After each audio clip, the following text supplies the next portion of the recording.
Hello and welcome. My name is Ruxandra Stoicescu and I am your host for this SNIS broadcast.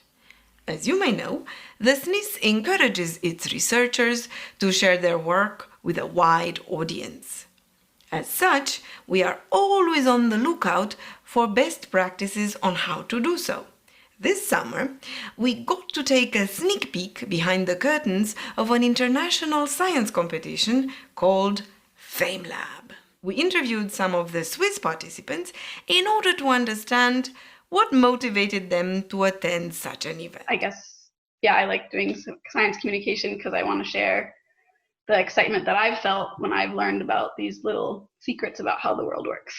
As scientists, our role in society today is not just to make science, but rather to make science available and accessible. And just learn new ways of sharing a story. Because it's stories which connect us at the end of the day. Research and science only makes sense if you can share it or make it passed on. We also talked with David, their trainer, and asked him about which is the most frequently dispensed advice that he has. Smile. Use plenty of eye contact. You can't do too much of that, really. I think a really, really important one is practice. That is practice to a mirror. Video yourself. Practice to your friends, your family, your dog, your cat. Get your science right and regard your audience. Ultimately, we wanted to understand what makes the FameLab experience such an engaging and entertaining one. Yeah, I think FameLab is something super exciting, not just because it's a platform where science and communication come together and helps junior scientists, but I think it's also an opportunity for people like me, people who are just starting out their careers in science, who are passionate about it, to think more deeply about simplifying some of these complex topics that we're working on.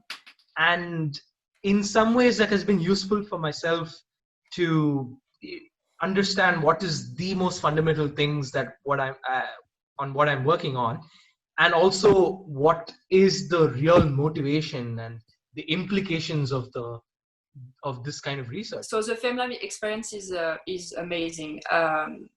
It's so nice because first you challenge yourself to present something that at the beginning is not that easy to understand.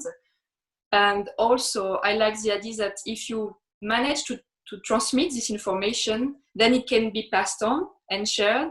And that's actually the goal of a speech. So I really like that. And I really recommend everyone that would like to even improve their skills into communication to follow this kind of courses, because I think it's very nice. We would like to conclude on this high note and hope that this tips and tools session was very useful for a science communication efficient experience. Until next time, we wish you goodbye and good tidings.